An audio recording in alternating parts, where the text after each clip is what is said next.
What is up, Buckeye Nation? Welcome to Scoop, man. You just saw what happened. This is what I want to do right now. Let's give us the big OH, man. We went in there, handled business. I'm Devin, here on Scoop and the Buckeye Boys, waiting on Nevada to join us. He was at the game, so he's coming in. I seen everybody in the chat in there chatting before the show started. Appreciate you guys for joining us. Exciting game, super exciting. I'm surprised I still have my voice. I was yelling a little bit, but it wasn't one of those games where I honestly yelled too much because the Buckeyes didn't really make that many mistakes. So overall, dominant performance on defense for the Buckeyes, the goal line stand. There's so many things to talk about. I am stoked, obviously. Some things to clean up for the Buckeyes, but my number one goal in this game, hands down, I did not give a dang how it looked.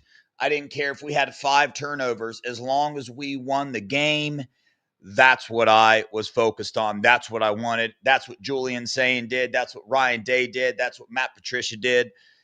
That's what the team did, man. They went in there. They got a win against the number 1 team in the nation. This is Ryan Day's 6th consecutive win against a top 5 opponent, right? So soft 2, right? At this point in time, if you want to talk about Ryan Day being soft, you're not going to sound like the smartest dude in the room. That's a promise. And Julian Sayin, he broke the first time starting QB going up against AP poll number 1. He broke that losing record. He won. Guess who the quarterback was that held that record in 1984? Old Jim Harbaugh. So Julian Sayin is replacing his name on that stat. So we love to hear that. But an exciting game, man. Like I said, Nevada is going to be joining us here shortly. Funky might be jumping on as well. It's a good day to be a Buckeye. We needed the W. You heard Ryan Day after the game.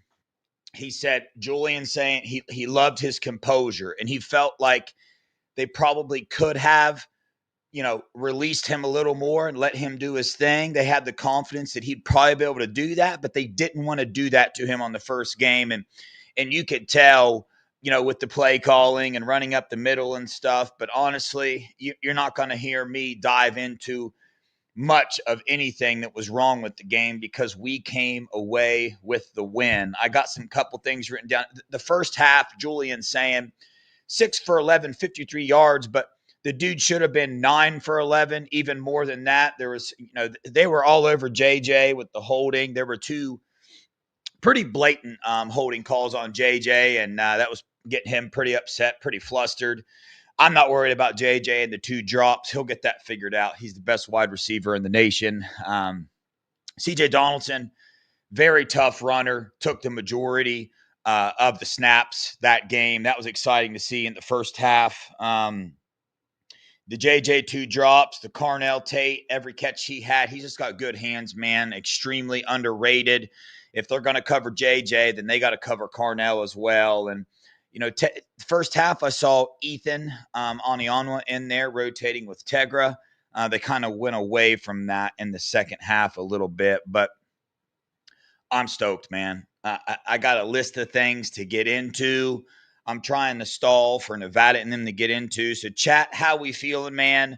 Overall, 10 is you're as excited as you can be. 1, hey, we got a long way to go. Where you at? 1 out of 10. I'm at a 10 right now. Again, you're not going to catch me breaking down the things that I think can be better. It's the first game of the season, a first starting quarterback, 2 brand new coordinators, and we just beat the number 1 preseason ranked team in the nation. Okay, so A lot of the offense things, I know a lot of people are going to dive into, man, this offense, this offense, this offense.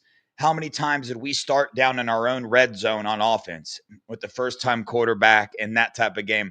That's hard to do for any team. I don't care who you are. That's hard to always start offense coming out of, inside the 10-yard line multiple times. But dude, I'm super, super impressed with Julian Sayin, his decision making. I was a little bit worried he was going to come out wanting to be that gunslinger, right? And make some mistakes, kind of like we saw Arch do.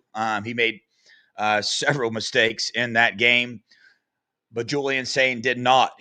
All he needs to do is be a game manager. We watched Will Howard do it last year. Will Howard was a beast. Julian Sayin got to sit back and watch what Will Howard did last year, and that's what he just did. He did what he needed to do to win the game. He put the ball in the playmakers' hands, and they made enough plays to win the game. Carnell Tate with that grab, that was a beautiful throw by Julian Sayin. But a lot of exciting things. I'm pumped, right? The fan side of me picked a 34-24 Buckeye victory, and I just held to that guess because that's the one I said first. My brain kept telling me 20-17, the lower scoring game, not this low scoring, but that's what ended up happening. The Buckeyes come away with a 14-7 victory over Texas. But chat, do me a favor. While you're in here, there's 271 of you in here. Hit that like button for us. Hit that subscribe button as well. Super chats are open. You guys got questions for Nevada and Funky and myself of the game, thoughts, anything like that, get them in there. We'll get to those at the end of the show. But again, a lot of good things going on with the Buckeyes. Matt Patricia kind of shut the nation up with this whole, a couple days before the game, I'm pretty sure if you're in this chat, you saw the social media stuff about Matt Patricia and people questioning the hire. And man, he got ran out of the Lions organization and all that stuff. He shut some people up. Now, granted, he's got some dudes, man. He's got some dudes. This defense excites me. This defense excites me a lot. And to narrow it down a little bit, number 8, his name is Arvo Reese. I don't know if you've heard of him or not, but you're going to hear of him now because that dude is exactly what we've been being told that he is. He's a dude.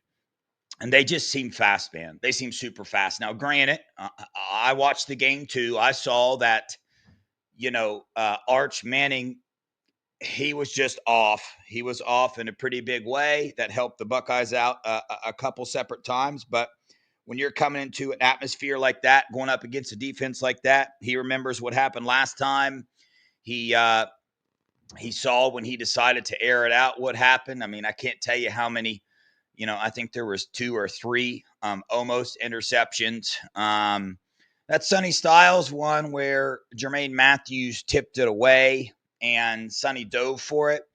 I was watching and I could see why they turned it over, but I just didn't think they had enough to turn it over because we saw the Texas touchdown, the first one, the long throw. We saw a similar thing happen in that fashion where you could see the ball move when it hit the ground, but you really couldn't see anything else. And he ended up with the ball in his hands like Sonny did. So wasn't a huge fan of some of those calls, but overall, right? I thought officiating, I just thought the Buckeyes handled business, man. They just handled business. So Arch, let me see what I got here. And we're going to be going through all this again when obviously Nevada and anybody else gets on here. Let's try this here. So Texas had 336 total yards. The Buckeyes 203. Texas 170 passing yards. Us 126. They had 6 penalties for 50 yards. We had 2 for 15. So obviously before the game, we heard about people getting a little bit worried about this being an SEC officiating crew. I didn't see too much of that. I saw a pretty well-called game. Obviously, in college football anymore, I don't think I'm ever going to agree with every call that's made in the game, but I'm not quite sure that I'll find anybody else that would agree with everything, Call. But again, overall, beyond ecstatic, um, especially for the future, because you see the potential that this team has. We saw Phillip Daniels start at right tackle, and good, finally, just in time here. I was running out of stuff to talk about Nevada. Thanks for the save. What up, Nevada? Oh man, what a game. What a game. That was amazing. I don't know how well it came across on television, but for the people that were there, it was wow. And first thing I want to say, I want to give a shout out to Ross Bjork and the game presentation crew because they knocked it out of the park today. They threaded the needle between the great traditions of Ohio State and then turning that thing into a rock concert. And it was freaking awesome all day long, man. And the crowd made a difference. The crowd gets a big bunch of Buckeye leaves from Nevadabuck because they made a difference. And wow, what a great atmosphere. Yeah, that's one thing I have written down. As you saw, the false starts, their right tackle for Texas, we knew he was a bit of a question mark, and that came to fruition because of the crowd, all the noise, the false starts, the different things. They came through in moments when we needed it. But overall, Nevada, I was saying you're not going to catch me diving into things that I think the Buckeyes can do better because the only thing I was concerned about this game, I did not care if the Buckeyes had 5 turnovers in this game. If they came away with the W, I was personally going to be absolutely thrilled. And that's what they did. They got it done. Like there's things you can dive into. It's the first game of the season. They're going to get a lot of things cleaned up. But overall, they got it done. They handled the pressure. Julian saying, Nevada, I mean, I guess let's start there. What are your thoughts with him? He needed to be a game manager. Do you think he accomplished the goal of being the game manager like Will Howard did last year? Well, I've seen a lot of Julian saying, and if you guys have been following the podcast, if you've been on the website, I predicted that Julian Saint would outperform Arch Manning in this game. And in my opinion, he did so in spades. I don't know what the final stats look like and things like that. I mean, Julian had some really unfortunate and untimely drops. Arch Manning was spraying the ball all over the field. I mean, it's he's lucky he didn't have the ball picked 4 or 5 times because he was late and high and all over the place with the ball. And Julian never put the ball in harm's way. Always had the thing in the right spot. Really polished, really composed. Yeah, maybe he underthrew the deep ball to Carnell a little bit. I mean, are we going to get into that where we're Julian saying can't throw the deep ball because he underthrew Cornell Tate by a foot? But I mean, wow, what to come into that situation against the number one team in the country, or really good, really veteran Texas defense and Julian's. But you know what? That's the Julian saying that I've been seeing for years in Southern California playing quarterback. And that's why I said the moment wasn't going to be too big for him.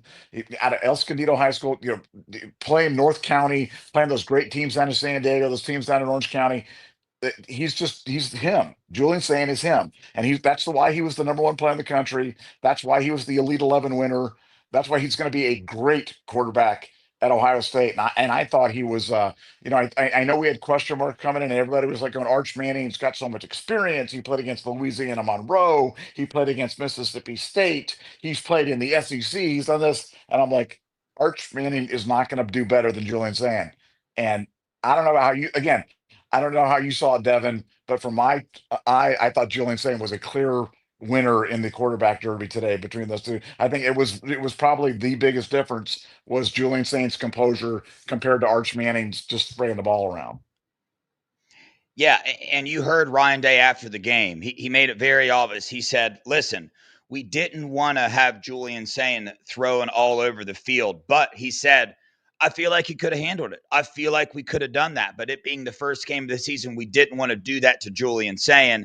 But yes, he managed the game perfectly. Max Clare had a drop. JJ Smith had a drop. He should have been 9 for 11. Some would argue 10 for 11 in the first half with that throw to JJ.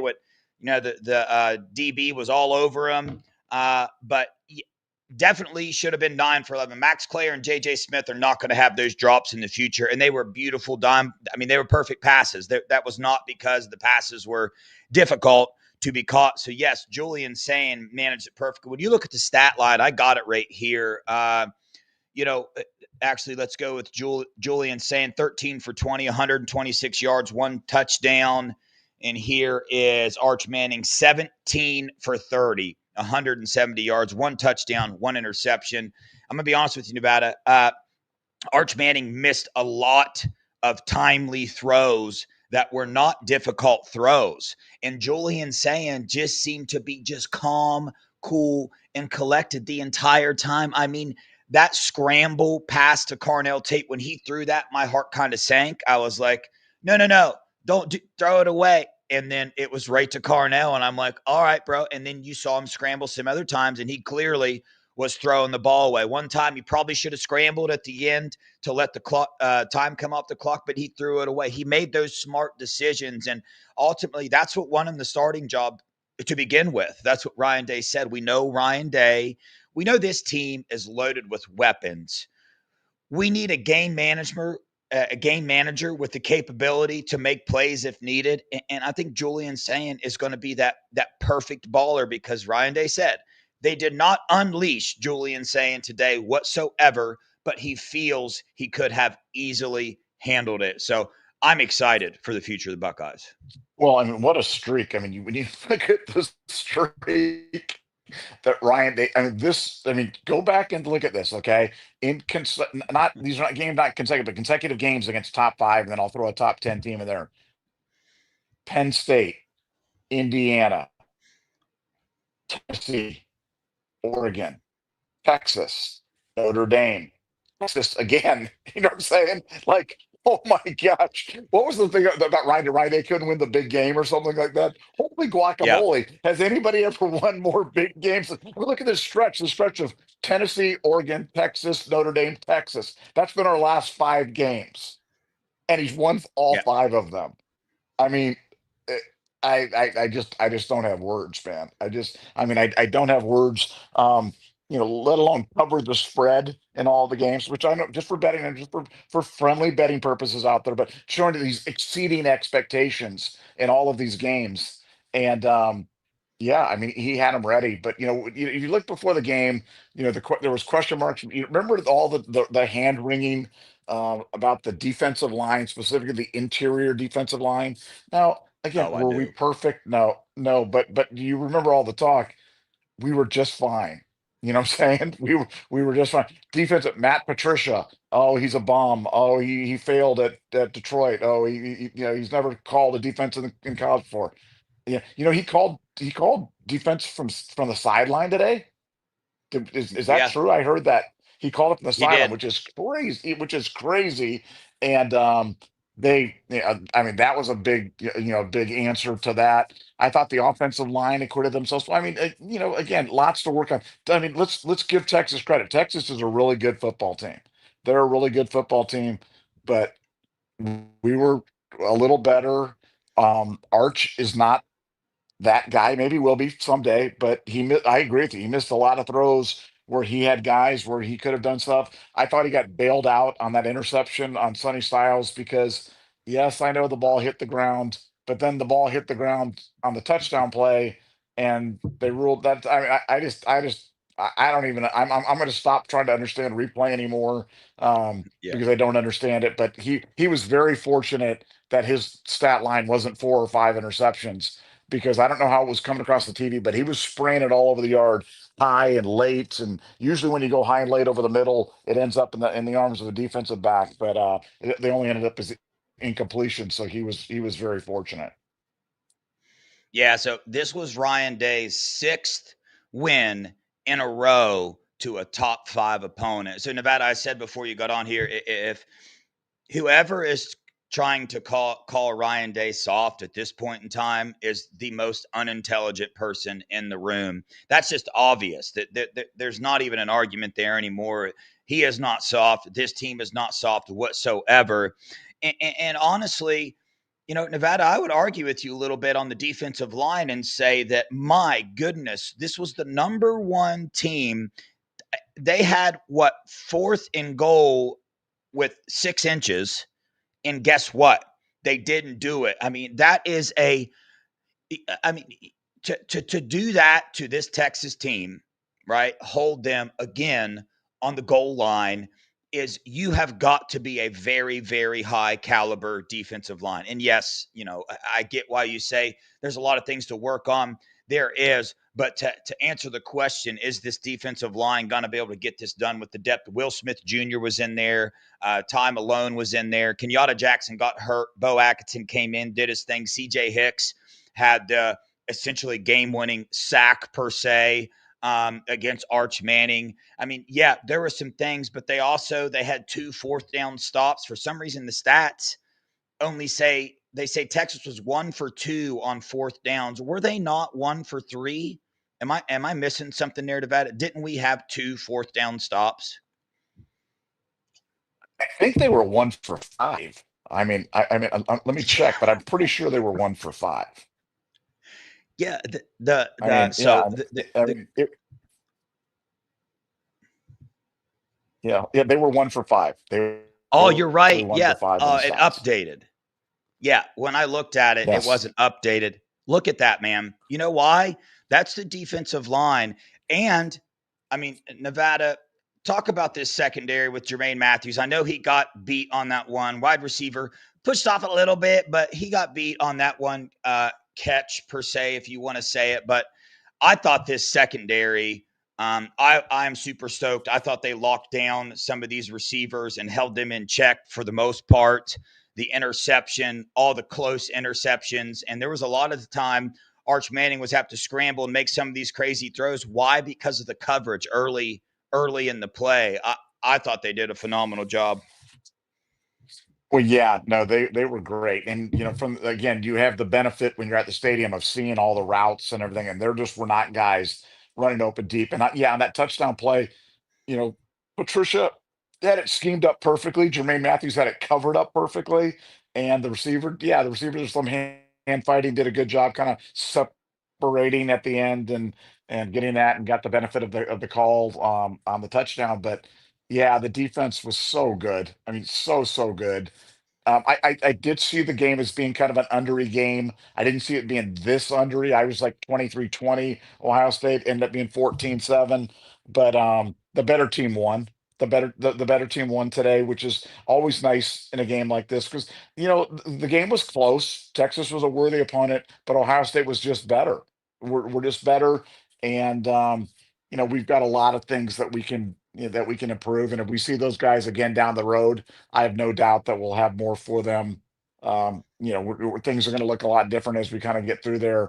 But yeah, Ryan Day, I mean the soft thing, starting from that stooge Portnoy or what he likes to kind of throw that stuff out there, and that's why I always tell people don't give that guy any oxygen. I mean, all you got to look at is the scoreboard. I mean, I'm trying to think of a time when Ohio State's had a tougher run of games, and I'll spare you the look. It's never happened, and it's never even been close to happening. Something like this, and Ryan Day's won them all. His winning record is up there with like Newt Rockney, and I mean, like it's like right up there with the greatest of all time. Um, and somehow yeah, there can be a question mark about Ryan Day.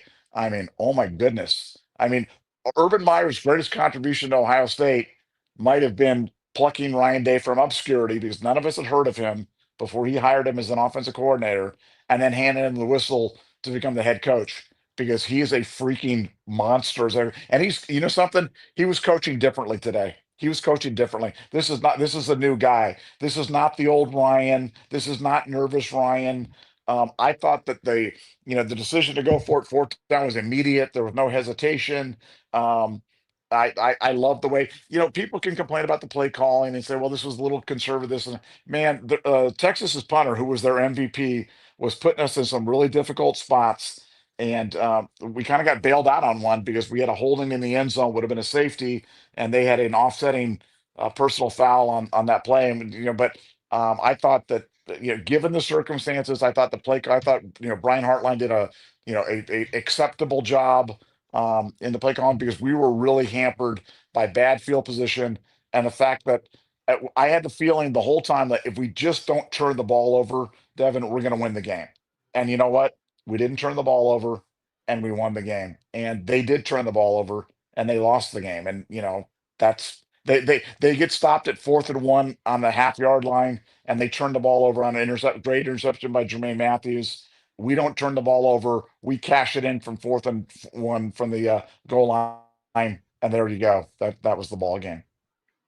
Yeah, I mean, there's going to be a lot of people that are going to complain about Brian Hartline and his play calling, but Ryan Day said after the game that was on purpose, and we just witnessed the exact opposite. Right? We watched Texas have to let Arch Manning air it out. They had to let him go and do his thing, and what'd he do? He turned the ball over, put the ball in a lot of dangerous situations. So that's what Ryan Day wanted to avoid. Again, their number one goal, he said it upcoming to the game, was just win the game. Don't put expectations on yourself as a player. Well, us as fans, don't put expectations on these players for the first game. As long as they go out and win, that's what matters. And that's what they did. They got it done. Yeah.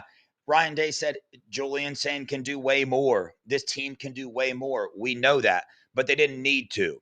They went out and they won the game. It got a little tight down towards the beginning, but you could tell that whole game that there was a lot of trust in this defense. And when you look at like this overall stat, you see the rush yards of 166 yards for Texas, and the 170 yards. You look at that 166 yards, 5 yards per play.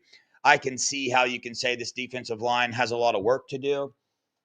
But when it mattered the most, guess who showed up? This defensive line, 1 for 5 on fourth down. So if you want to run down the field, but you can't make it past the 10-yard line on this defense, I'll take that all season long. It happened to last year's defensive line. How many goal line stands did they have? And that's what it is. Just don't let them score. That's what this defense did.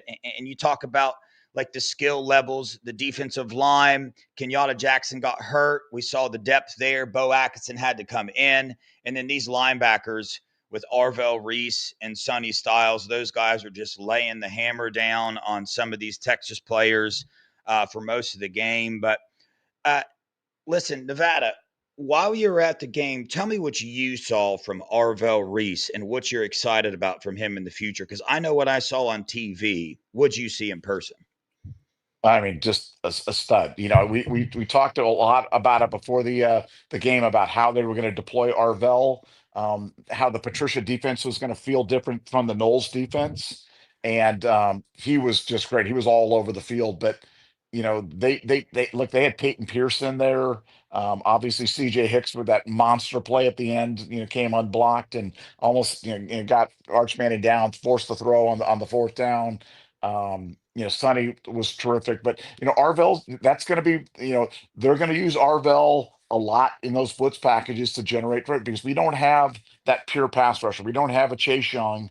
We don't have a Joey Bosa or Nick Bosa or a Will Smith or something like that on the outside. But you know what? Matt Patricia doesn't need that to generate pressure. You know what I'm saying? There's a lot of different ways you can be creative and generate pressure.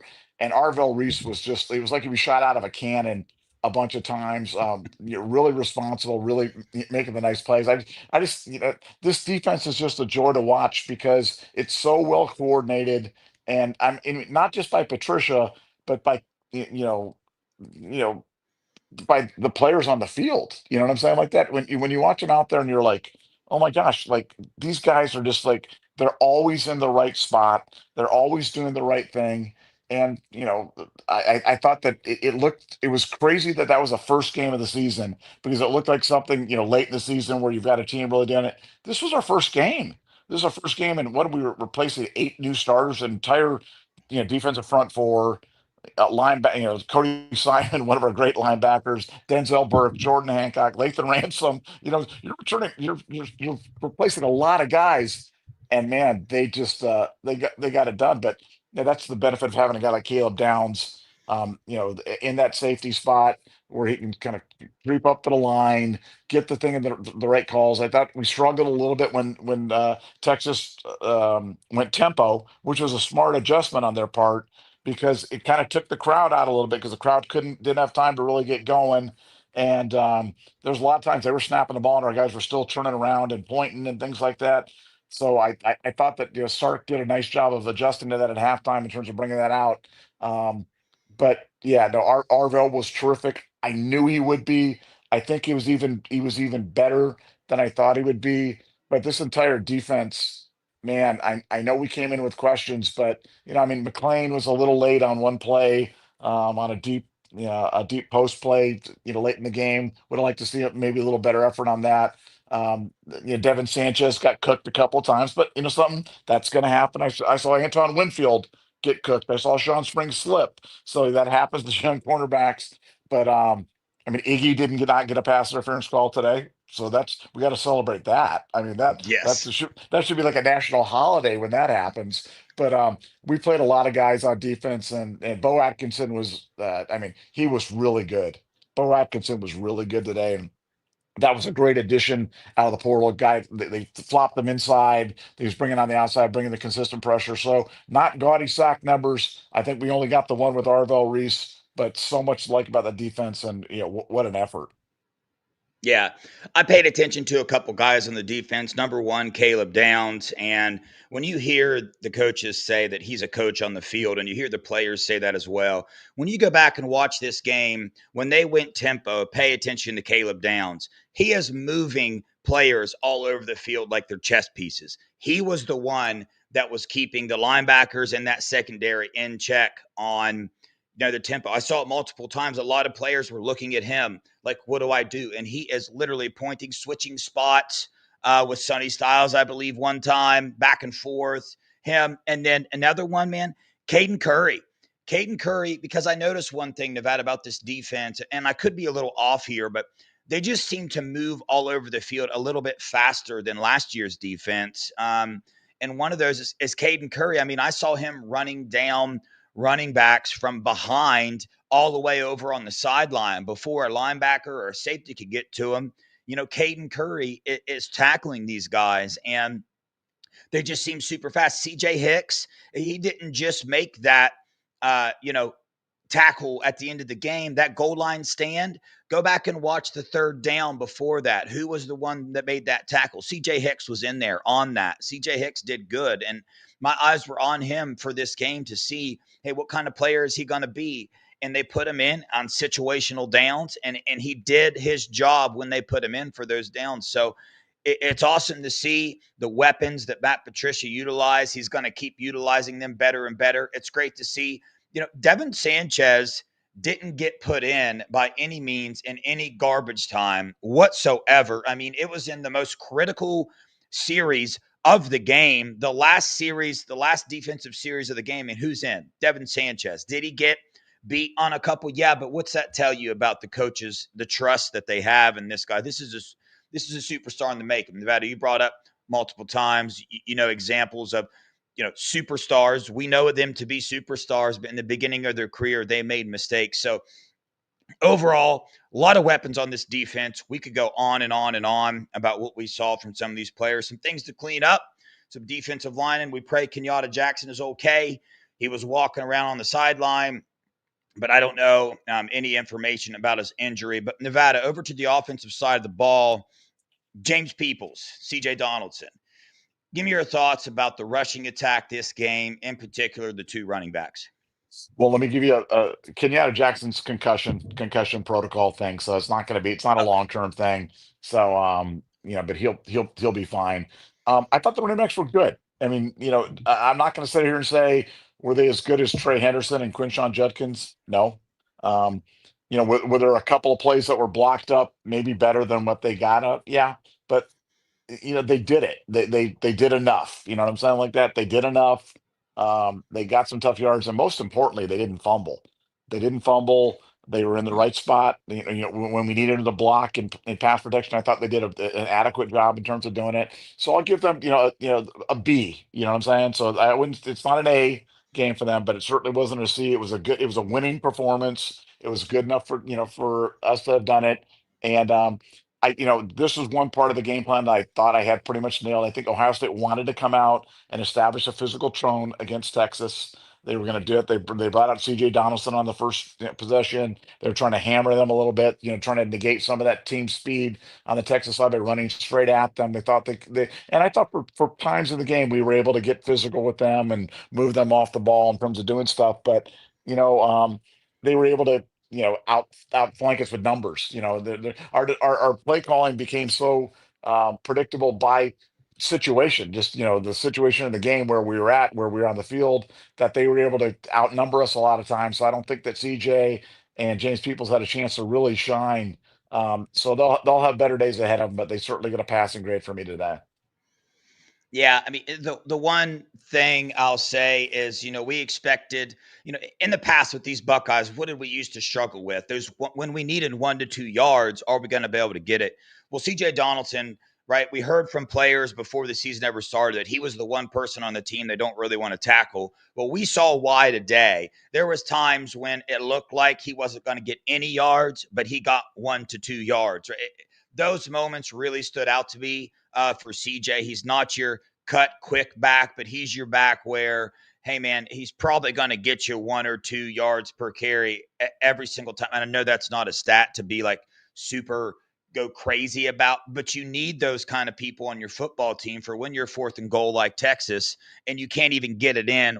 Well, CJ Donaldson, man, he is a tough running back, and they'll get those things worked out. First game of the season, and I would agree with your grade, Nevada, a B. But this offensive line got the job done. Philip Daniels starting at right tackle. Ethan Anianwa rotated in the first half a little bit. I didn't see him come back in after that. Bennett Christian on the first touchdown, really good block that freed CJ up to go in and score. That was Bennett Christian with go back and watch that play. He made a really good block there. These receivers, anytime it's man to man, they're going to get open.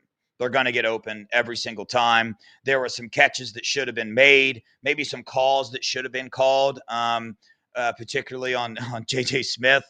But they were targeting JJ Smith, Nevada. Like they were making sure that he got his hands on the football. Let me pull this up. Let's see what JJ ended up with. Here we go. JJ Smith ended up with six catches for 43 yards.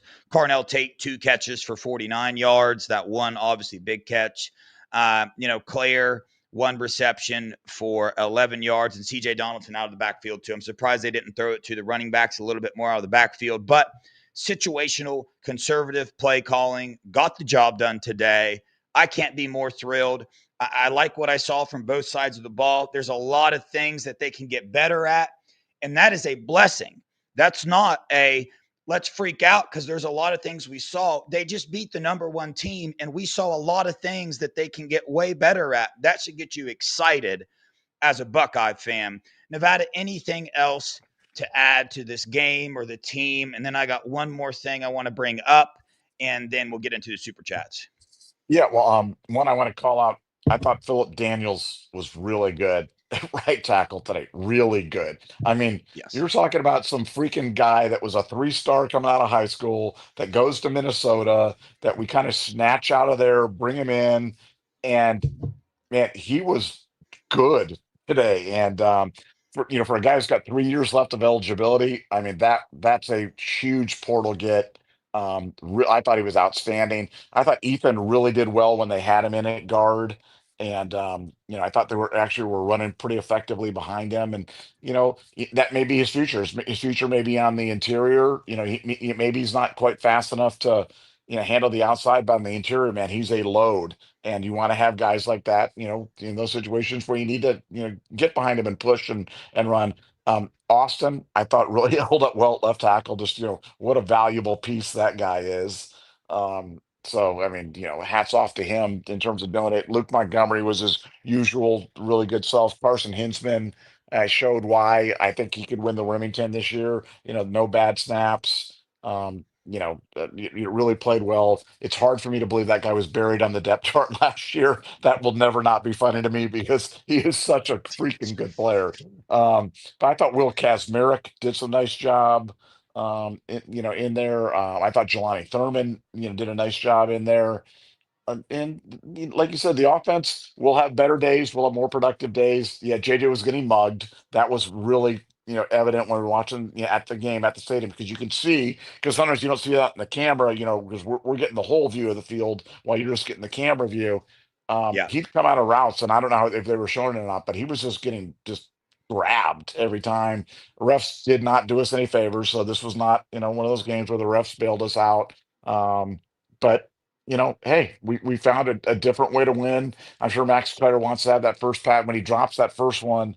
That's not the way Max Clutter wanted to start his career at Ohio State, but he'll have better days as well. But just, I mean, hey, when you beat Texas, I mean, you got to remember Texas was the number one team in the country for a reason, and they had revenge on their mind the entire offseason. You know what I'm saying? That game, the Scoop and Sawyer is still sitting right in their crawl. They're reminded of that game. They've been working on this game for 6 months now.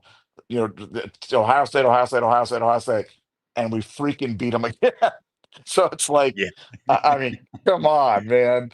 Uh, yeah, just I'm so excited. This was a game that if we lost this game, our margin for error for making the playoffs gets really, kind of narrow. You know what I'm saying? Um, because we do have a challenging schedule. We do have a challenging road schedule. We have some, really good teams on the schedule this year. This is not an easy matchup. But now that you got this win against a team as good as Texas, wow. That really puts us in a really good spot going forward mentally, a good spot with the committee. And wow, it's a great time to be an Ohio State Buckeye, that's for sure. Yeah. I mean, real fast, game's not over. But speaking of SEC and their dominance, they just lost, and currently Florida State is ahead. It's Alabama 14-7. So SEC, I don't know what you're doing. All these 8 of the top 10 preseason ranked or whatever, but you better pick it up. Long way to go in that game, but I just got to say this: Nevada, Philip Daniels at right tackle. This is something you hear a lot, but Scoop had it first. We were in on that quite. I didn't believe it when I was first told that because of Ethan Anianwa coming in. But they're saying in the chat Ethan played quite a bit. But yeah, you're right. Philip Daniels got the job done. He absolutely killed it. But Nevada, I just got to bring this up. Fox, the Portnoy thing. All I got to say is that was just one of the most cringe shows I've ever watched. And that's not me being that's not because I'm a Portnoy hater or an Ohio State fan. That was just cringe. I don't know what they're attempting there, but that was cringe. And then what else was cringe? I had to put the game on mute. Klatt and Gus, I mean, they were all over Arch Manning. Every time he did anything remotely close to maybe possibly good, they were drooling from the mouth. And when JJ was getting mugged, they were like, I'm glad they didn't call that. I'm like, dude, they just tackled him before the ball got there. What are we talking about? But anyway, that's the only thing I wanted to say there before we got to super chats. Anything to add to that? Well, just thankfully, I did not have to submit myself to that type of thing because, yeah, I don't understand what they're doing and letting Portnoy run around out there. I mean, I understand he's the troll, he's the thing. They're trying to do the stuff. I will say, from a broadcast standpoint, and even though we're a Fox thing, having Corso pull out the Brutus head, he had done it for his first time, he did it for his last time. It, it was perfect symmetry, and it was a great moment. It was a great moment in the stadium. They had put out the ESPN thing out there on the field.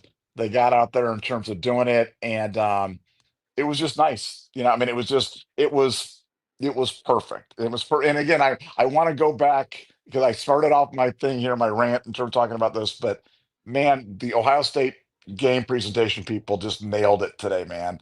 They just nailed it. And I just like the fact that they're trying. I've been coming to Ohio Stadium games since I was little, and I just never felt like they were really trying. I felt like they just felt like, hey, the product's so good, the team's so good, we can just roll it out there and do it. And I think a lot of the former ADs were afraid of messing with the tradition, the great tradition of Ohio State. But man, they threaded the needle today and were able to match the tradition with updating it to 2025. And the result was just a glorious day. I think anybody that was there today, I'll be interested to hear other people's viewpoints on this, but from my standpoint, it was an A+. But it started with I'm glad I didn't have to watch Fox. I'm glad I got to see the ESPN moment with Lee Corso and him putting the Bruce head on in the stadium right before the game. That was special. Yeah, I guess you answered one of the questions I wanted to ask you, if you felt like the game being at noon affected the atmosphere, and it sounds like it didn't. It sounds like the Buckeye Ross Bjork and the Buckeye, staff, they did what they needed to for game presentation, and also the fans did their part. So it sounds like this whole we need to own Big Noon. We're stuck at it, so let's own it. Well, is it fair to say that that's what the fans did? They came in and we owned Big Noon. The fans were unbelievable today, but you knew it was going to happen though, Devin. Like before the game, Yeah. it had a feel, man. I'm telling you, like I was there and I'm there with my boys and I'm turning on and I'm like, oh, this just feels like you just know you could just felt it felt from the skull session to the walk over to the stadium to just the buzz and before this the game's still 20 minutes away from kickoff and almost every seat in the place is filled. Very few burnt orange Texas fans there. So I mean, this was the antithesis of the Tennessee game where you had the Nayland North thing and all that garbage. But the Ohio State faithful absolutely owned Big Noon today. They absolutely dominated the. They dominated the game. They were a factor. They were. I know we had a great guest, Jonathan Wells. Came on earlier and he was talking. We'd asked him about the game atmosphere, and he's like, "Yeah, I don't know. I don't know if it makes that much difference." I didn't. They made a difference today. I mean, they made a difference today, and just an A+ effort by the crowd. I really want to shout them out because they freaking carried the pressure. But it started early and it ended late, and they never let up the entire game. And I was really proud to be there and be part of it. Yeah, that's exciting to hear, man. I'm glad to know that Ohio State is putting in the work and the resources to make that game day atmosphere kind of what the fans have been calling for a long time. So that's awesome to hear, man. I just have this side note written. I don't like. I'm not spending a lot of time on this. I just want to bring this up. For instance, this is the last thing I heard before I hit mute. Ohio State called a last second timeout when they were on defense. And you can tell the announcers, Gus, didn't like that very much. And he made the comment, are defensive coordinators allowed to call timeout like that? I hit mute directly after. I'm like, dude, they are digging for anything that Ohio State is like. Can a defensive coordinator call timeout? Did you really just ask that? But I had to mention that, man. That was hilarious to me. And Joel was like, "Yes," Well, and they went. the Gus thing, and I know this doesn't bother a lot of people. That's fine. We can all agree to disagree. But Gus coming out, I know he's a Michigan guy or whatever it was, but just drooling all over Michigan. I don't want to hear that. I mean, I don't want to hear that. And if you want to do that, then don't freaking call the Ohio State Michigan game or don't call. What I'm saying? Like I know he's like the world famous Ohio State, like Well, I know you're completely disingenuous. You're a Michigan Wolverine fan, and obviously you're pretty uneducated too. So I'm over Gus Johnson, but I know that's just me being petty, and I'm going to say it right now. That's Nevada Buck being petty, and I'm okay with it. I own it. Yeah, I mean, the number one thing to know that you're the best is the national title trophy. And then number two is probably how many haters you have. If you have a lot of haters, you're probably up at the top at pretty darn good at whatever it is that you're doing and people are hating on you for. Let's get into these super chats. Clueless, thank you so much for being a member for 8 months. Fine Bomb is more like Fine Bum. Great game by day. What did you think about the O line? I loved the push they were getting. Nevada.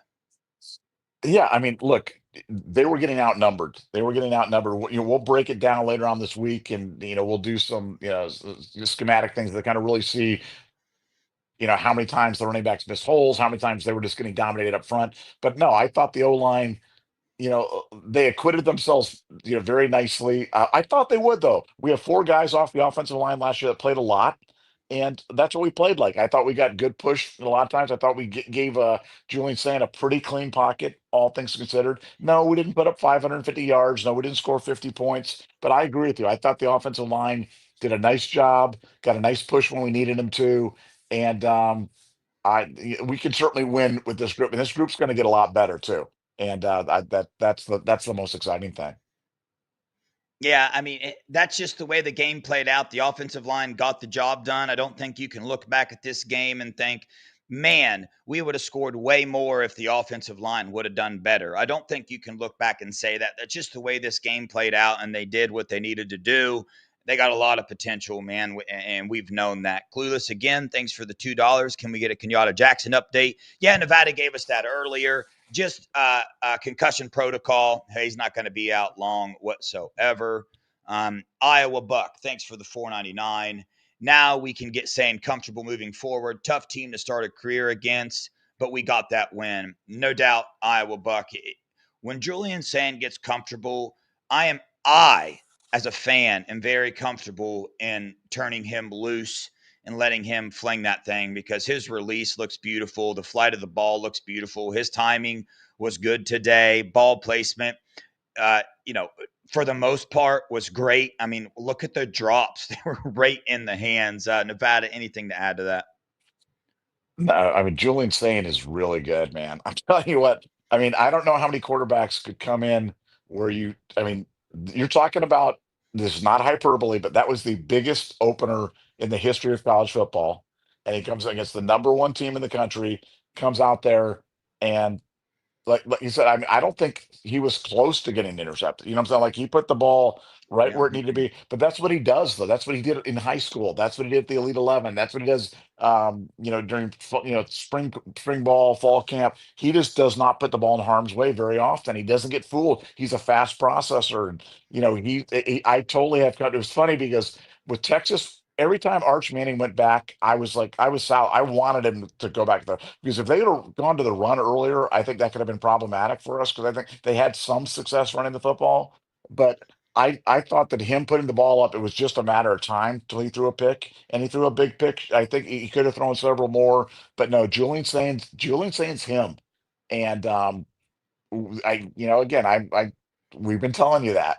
We've been telling you that. And I said before the game, Julian Saint would outperform Arch Manning. Julian said, because that was the story, was the big question about, oh, Arch Manning, he's experienced. He's the consensus number one pick in the draft. He's played. He's a Manning. And Julian Saint, he's a complete unknown. Nobody's there. And I'm like, he's not an unknown to me. I've seen this kid play for years in high school. He's really good. And we'll see his legs at some point too. He can run. He can run. I thought he probably should have run that one there at the end, but yeah, he threw it away, kept it out of Mm. harm's way. But yeah, he's composed and he's gonna be really special at Ohio State. Yeah, I mean, from watching on the TV, one of the biggest differences I saw in quarterbacks was composure. And I just saw Julian Sand just keep his composure the entire game. There were some series and some throws where Arch looked a little bit flustered. I think Arch has a bright future. He has the potential to be a really good football player. But Julian saying is just proved that, in my opinion, he is above his level. And just even his interview after the game, go watch Julian. He just calm, cool, collected. Said, "Man, the announcer asked him that question. What about this Manning saying battle that the media was putting on before?" And he just like brushed it off and said, "No, I want people to see that I'm good at getting the balls to the playmaker on the team." And I'm just like, dude, that's a beautiful answer. And you could just see he's just chill, man. That California chill vibe. I love it. That's what you need. You need a calm, cool, collected individual because when you play at Ohio State, you're going to have pressure on you and you're going to be in some big time games and you've got to stay calm. And that's what he did today. Clueless, thanks for the $2 again. How's your hearing right now, Nevada?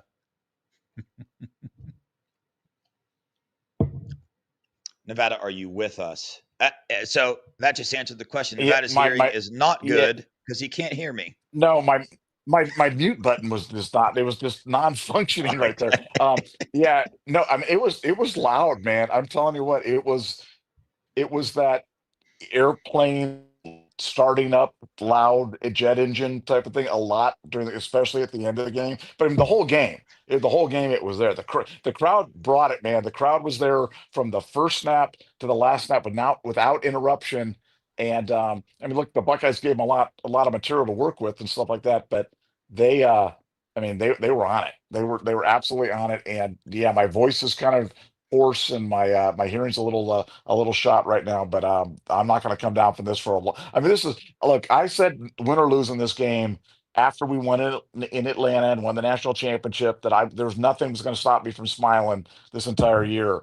But Yeah. this on top of that, I just feel like, I mean, how much blessings can we have as fans? Like we are so blessed to be Ohio State Buckeyes, and this was just icing on the cake. It was, man, and everything, with this off season, with decisions that were made, with things and at things that didn't even involve Ohio State football. This was beautiful timing. I love it, and Nevada, I'm with you, dude. There's a smile on my face now because we see now that this team. I don't know that anybody's going to question whether this team can at least go back to back now, considering the situation they were just in. Because when I watch and I take my fan glasses off, I look at this team and see that they are definitely capable if they hit their hot streak at the right time to bring this thing back to back again. Mike Green, thank you for the 4.99. Putting Devin Sanchez in late was absolutely a recruiting move, in my opinion. Very smart move today in front of 40 plus visitors. I believe that 40 is about 100 plus visitors, but if you include family members, there was over 300 plus recruiting visitors in for this game. I can see them using that as a recruiting tool, but that was not the number one reason Devin Sanchez was in the game in that moment. That was way too important of a moment, I believe, for Ryan Day to say, hey, let's get Devin Sanchez in for recruiting. They put him in there because they trust him, and he is an absolutely elite football talent. And they got to get those first time jitters out, man. He's a first time, just like Julian's saying, except for Devin Sanchez as a freshman. Okay. A freshman corner going in the most critical time of the game in the Horseshoe Stadium against number one team. Okay. Like, man, that's a lot of trust to coaching staff. But what do you think about that, Nevada? Yeah, I mean, obviously he's a guy that's special. Everything about him is special. Like I said, he didn't have the best game today. He didn't, that wasn't his best effort. But he's going to be a great one here. The it's hard. I always say on these recruiting things, no recruit makes up his mind to go to one place on the strength of one weekend or one game or whatever it was. But dot dot dot, if you're gonna Yeah. put one thing out there and put something, if we wanted to, like, hey, we want to put on a good show, you know what I'm saying? Like, we want to put our best foot forward. We want those guys to go, if you come to Ohio State, this is what you're part of. Oh man, we couldn't have we couldn't have asked for a better one than that today. And this is when Big Noon works to your advantage, because now they've got the rest of the day to visit with recruits, and it's not late at night, and what I'm saying, like that. They've got a chance to really get those guys out of the town and feel Columbus after a big win like this. So do I expect a recruiting bonanza as a result of this one game? No, I'm too old. I've seen this thing too many times that I don't think that's the way it works.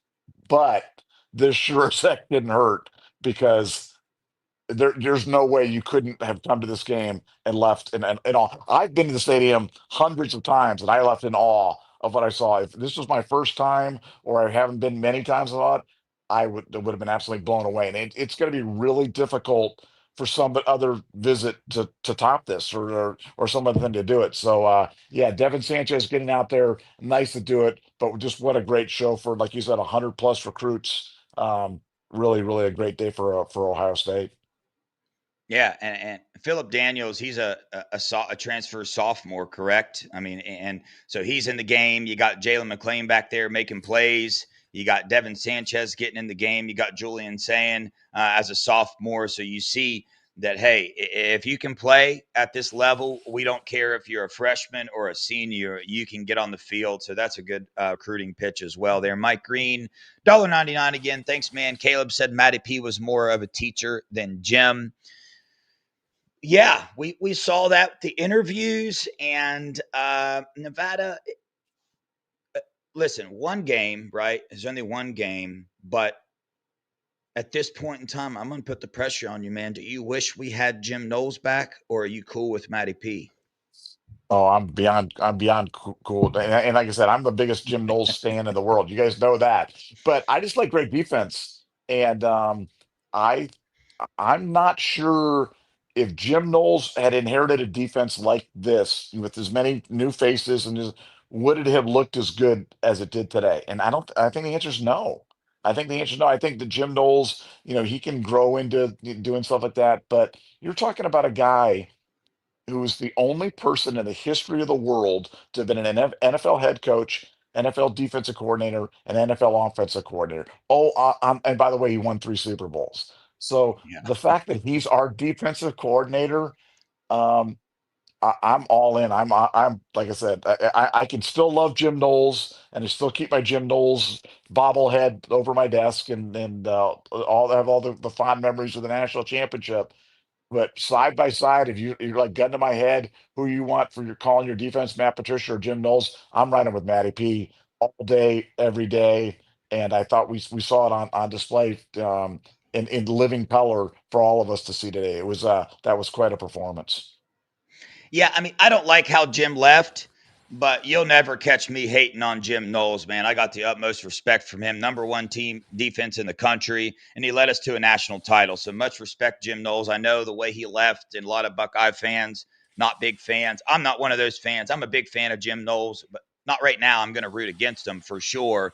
But yeah, shout out him. And dang, what else did I want to say about Matt Patricia? I forgot, but I'm sure it will come back up.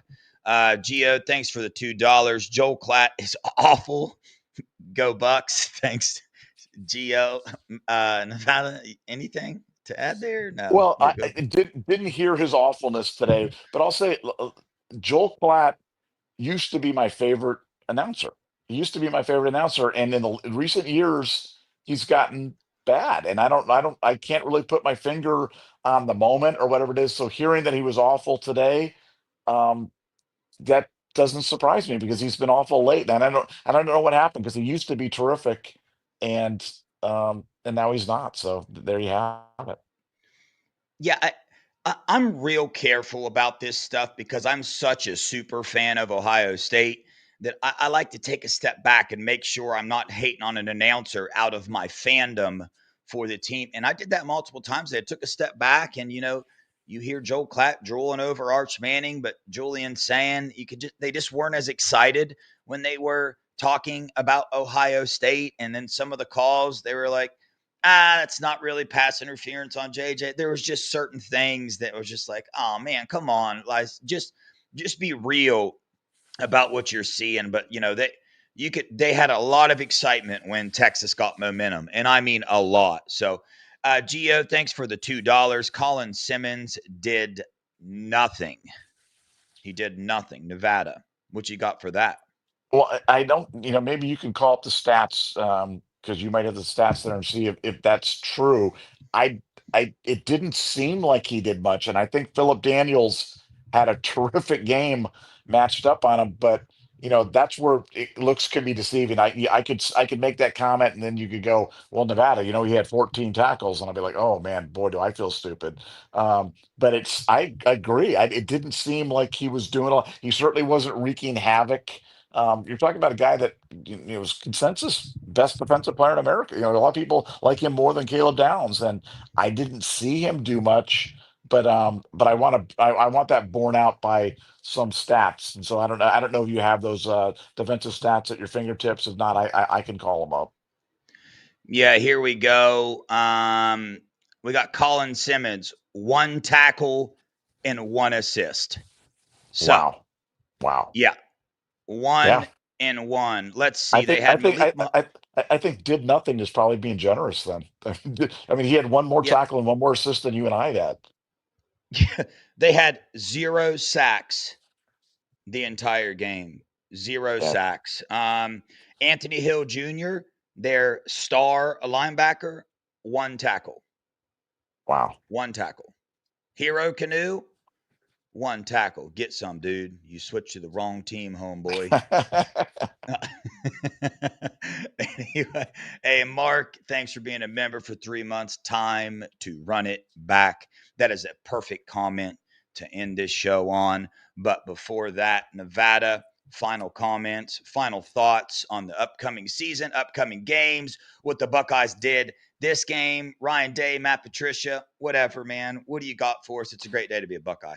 Well, look, we've been accused of being too positive about the state of Ohio State football sometimes. People are like, "Oh, you're too positive." And I know there's other podcasts where they're really negative, where they talk about all the bad things. And I'm just telling you, we're not sunshine pumpers, we're weathermen, because I'm sitting there going, we just played six top five teams in a row and beat them all. And we just beat the number one team in the country. And we're the defending national champion. And we have a super young team that's only going to get better.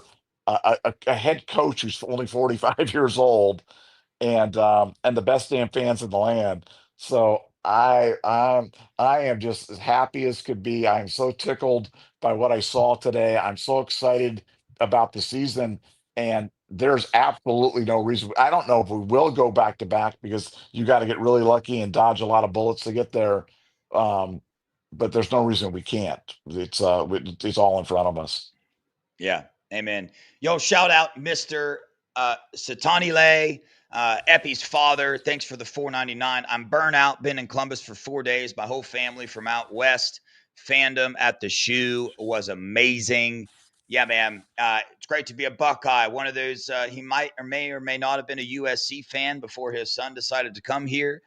But let me tell you something, the Buckeyes are wearing off on him. I talk to him about every day, and every time he just wants to talk more and more about the Buckeyes. So this culture, this brotherhood, what Ryan Day has going on, I mean, it's just the absolute full package. I can't see how, any recruit watched what happened today and watched what happened all of last year and look at the Buckeyes and not want to come here. I mean, this is just a place for success. Now, listen, we're going to have our times where we stumble and fall, but it's about what we do after that. And I think Ryan Day proved the type of team that he creates. When they fall, boy, do they get back up. They get back up and they go take it all. So I'm excited for this season. I'm excited for these new guys on this team and what we got going. Overall, again, like I said at the beginning of the show, my number one goal here, I kind of listened to Ryan Day. I didn't put expectations on this team. The only expectation I put on them was win the game. And I was able to enjoy this game a lot more as a fan, having that mindset. Now, I yelled a few times, got a little mad, some of the drops and whatnot. But that's just the passion of being a Buckeye fan, man. That we hold them to an extremely high standard. But they got the W today.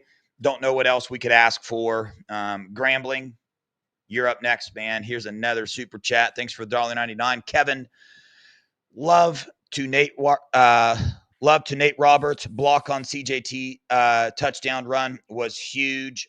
Dang, I didn't even know he got in the game. Yeah, I haven't broke that down yet, but that's amazing. Look at that. Another freshman, Nate Roberts, tight end. Man, Keenan Bailey in this tight end position, Nevada. He's doing work, man. You got anything to add to that?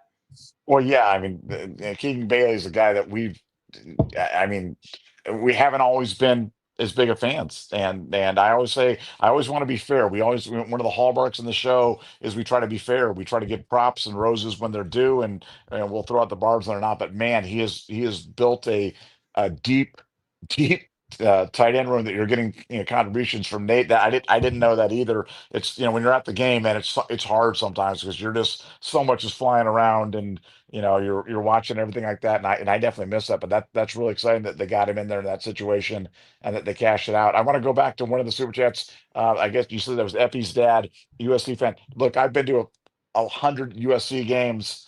Um, you know, the atmosphere at Ohio State game compared to USC game. Come on. We all know we can be like, I like USC. I got all my best friends are all USC fans, but when you go to a USC game, it ain't like it was today. Let me tell you what, that's more of a wine and cheese crowd, and we sit there and we do the thing and we clap, and it's really fun. It's great. And the cheerleader, the song girls, USC cheerleaders, I salute them. They're super awesome. But man, anybody who came today, the differences could not have been more stark and apparent. That's for sure. Yeah. I just got a text from a football genius that told me Nate Roberts was the fullback on the Oh, there. CJ Hicks Wow. or Let's CJ go. Donaldson touch. Dude, that's crazy, man. Nate Roberts, freshman tight end position, freshman, Ohio State. Those are words that do not go together. And he's in as the fullback on the very first touchdown scored in the game. Man, a lot to be excited about. Yeah, sorry, Nevada. I didn't let you respond to that super chat. You got it in now. I got ahead of myself a little bit, but Well, no, just alrighty. the USC stuff, man. I'm not expert on a lot of things, but I've been to so many USC games, and they're just a different kind of animal. But I'm just so great that we have Epi out here, and I'm so glad that his family get a chance to go out there and see what real football is like here in the Midwest, because this is just different. Yeah, we need now. We just need some of Epi's family members to come along and join him. Because let me tell you, you want to know about a talented football family, bro. Go look at go look at some of his relatives. They're pretty much all in the top 100 in every class that they're in. So maybe this opens up the door for some more California kids to come to the Buckeyes, bro. That would be big time. Yeah, But that would be fun. But that'd be fun. Big USC decommit. Let's get him. Let's get him over here to Ohio State. yeah, let's get it, man. All right, y'all. We appreciate you guys. Don't forget to hit that like button, hit that subscribe button as well. Go check out the Scoop message board. A lot of the things that we talked about right now were talked about during the camp, the expectations of this team. A lot of those were met. Some of those weren't met today. Get over to the Scoop message board to check that out. It's nonstop over there. It's pretty awesome. If you're a Buckeye fan, you need to be over there. But on that note, we appreciate you guys for coming. We love you guys. Go Buckeyes. OH. IO. Golly. Peace.